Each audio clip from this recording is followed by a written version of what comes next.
So, hi guys and welcome back to Alternate Max. Lah, salah bukan. So, hi guys and welcome back to my vlog. Ya, kali ini gue bikin vlog tentang motor baru. Yap, motor baru. Ini adalah Suzuki GSX R 150 150cc, punya fairing, dan ini punya basis dari Satria.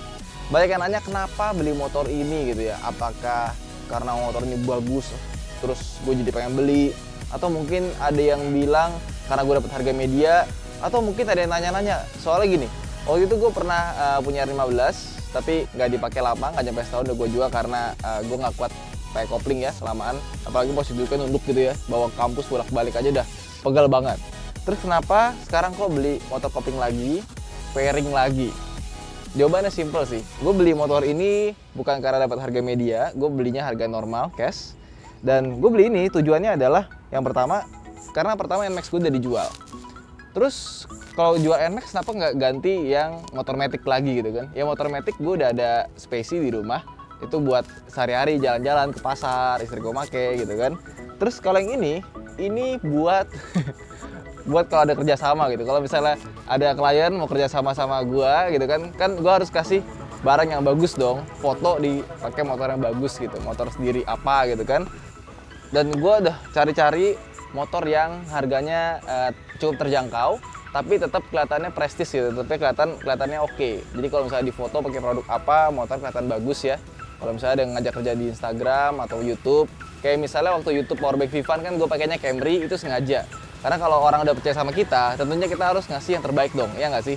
Ngasih mobil yang bagus gitu. Ya maksudnya nggak enak aja kan ada orang udah percaya sama kita, mau kerja sama, pakai motor spacey gitu. Nggak enak gitu kan. Nah ini kan kalau pakai motor ini kan lebih oke ya. Dan ini motor masih baru banget, plat nomornya belum keluar. Dan ini warnanya juga gue suka banget karena dia pakai livery MotoGP dan liverynya keren. Beda sama yang biasanya. Kalau warna yang gue lihat di web kayak hitam, merah gitu, warnanya ya gitu deh. Nah, motor ini emang jujur aja mungkin bukannya paling bagus dari desain di kelasnya, tapi dengan harga 27,9 juta rupiah on the road, belum sama administrasi yang lain-lain, ini udah gue bilang top banget ya. Gue suka lampu depannya sudah LED, terus bentuknya juga nggak malu-maluin, dan mesinnya gue acungin jempol karena mesinnya ini enak banget. Larinya kenceng, tenaga di atas itu luar biasa dahsyat dan nggak dikasih limiter. Jadi kalau misalnya udah merah, dia masih bisa dipetokin lagi sampai merah banget gitu. Nggak di limit, biasanya kan sebelum merah kan udah di limit kan, ini enggak. Dan suara mesinnya juga ini cukup bulat ya, suara bebek gitu. Ditambah lagi dia ada punya keyless. Jadi ini satu-satunya yang punya keyless di kelasnya. Ya 27,9 juta udah keyless. Yang 33 juta belum, ya kan? Iya. 18 km ya, ini jalannya belum banyak, baru 18 km. Jadi sebetulnya gue nggak bisa ngomong banyak soal motor ini gitu. Tapi ada hal-hal 20 km sekarang dan nambah 2 kilo. Tapi menurut gue ada hal-hal yang kalau misalnya kalian beli motor ini harus segera di-upgrade. Contohnya gini, joknya ini sangat keras, belakangnya, depannya keras banget. Dan kalau misalnya kalian mau boncengan, bawa istri gitu ya, hati-hati karena ini tinggi banget belakangnya, gue aja nggak berani, apalagi lagi hamil kan.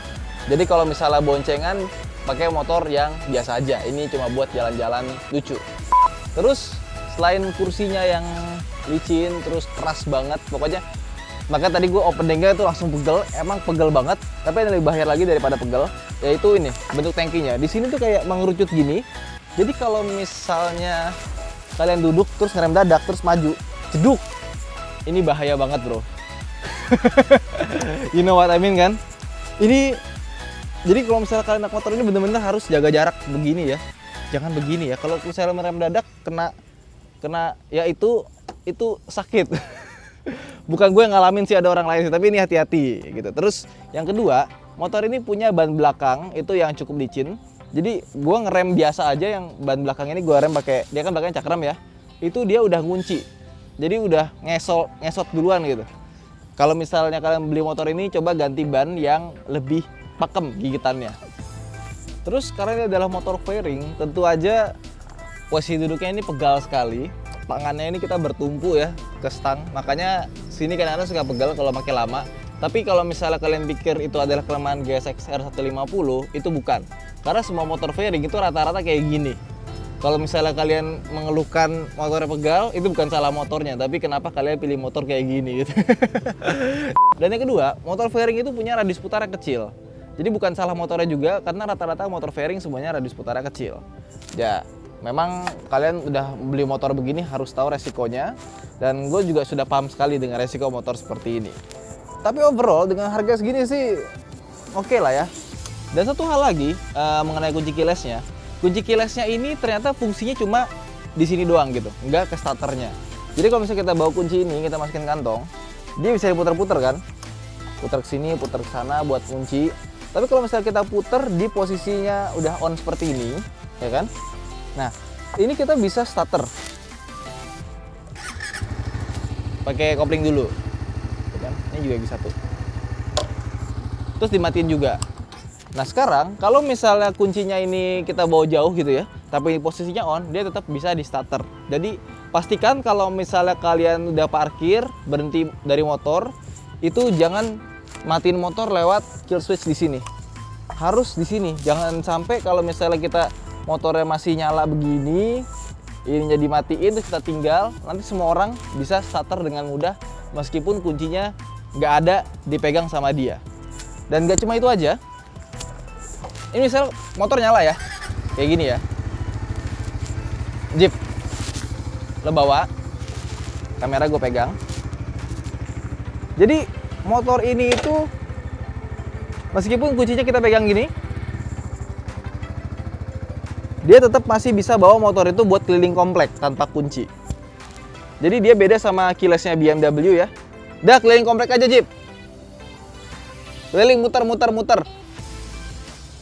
Jadi dia beda sama keylessnya BMW ya, yang di starternya kalau dia bener-bener pure di kuncinya itu. Jadi ya, wala dikit amat muternya. Itu mau dibawa sampai Bojong nggak masalah. Yang penting ignitionnya di sini itu posisinya di on.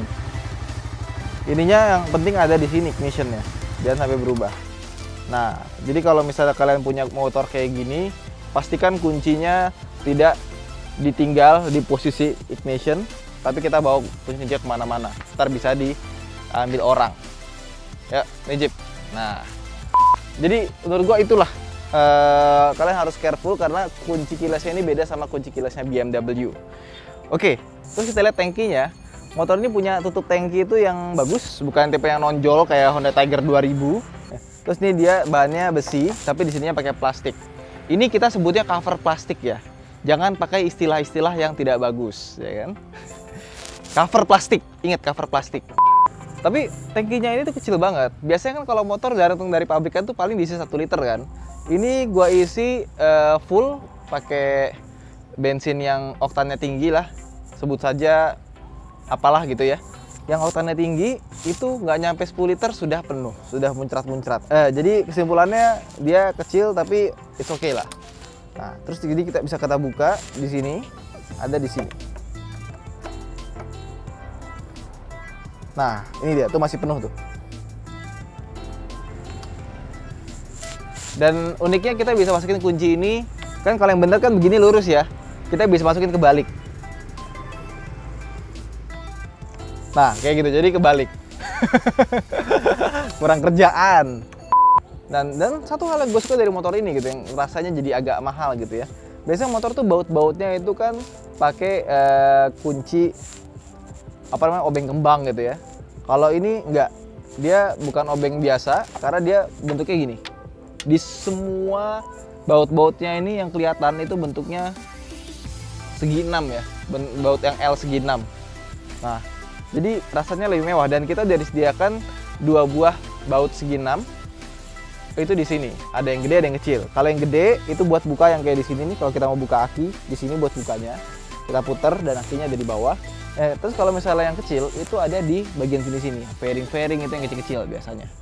Ngomong-ngomong soal keyless ini juga punya kelemahan. Ya meskipun gue sangat mendukung kunci keyless ini karena praktis dan canggih, tapi ada backwardsnya juga. Kalau misalnya kita kehabisan aki, itu bukan hanya kita nggak bisa starter, nggak bisa diengkol juga, nggak bisa didorong juga tentunya ya. Soalnya kenapa? Itu tergantung pada posisi kunci di sini gitu. Jadi kalau misalnya kalian punya kunci cadangan pun juga dia nggak bisa. Jadi tetap harus pakai sistem elektronik.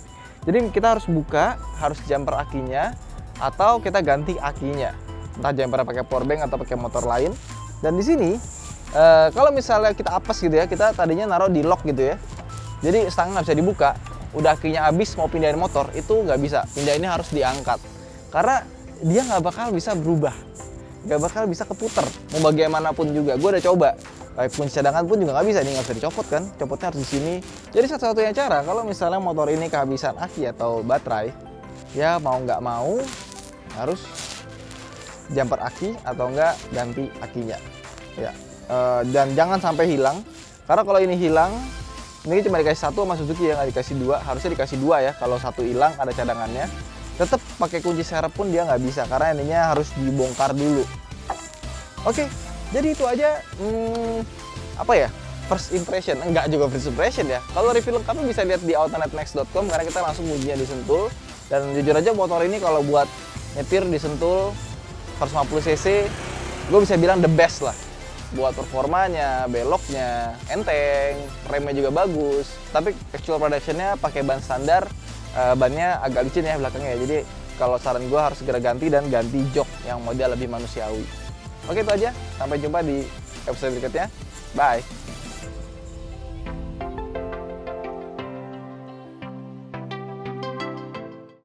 Nggak bisa, jadi harus ganti. Cut. Ada telepon.